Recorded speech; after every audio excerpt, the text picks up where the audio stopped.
robiť laparoskopický žlčník. Sú tu chronicky známe kamene u pacienta, ktorý mal opakovane koliky a bolesti.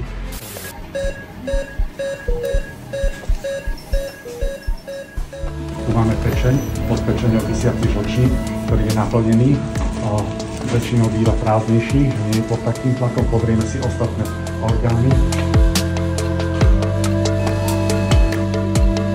Teraz preparujeme spodnú časť žlčníka, ktorá je blízko pri žlčovodoch, a tu je usídlený kameň.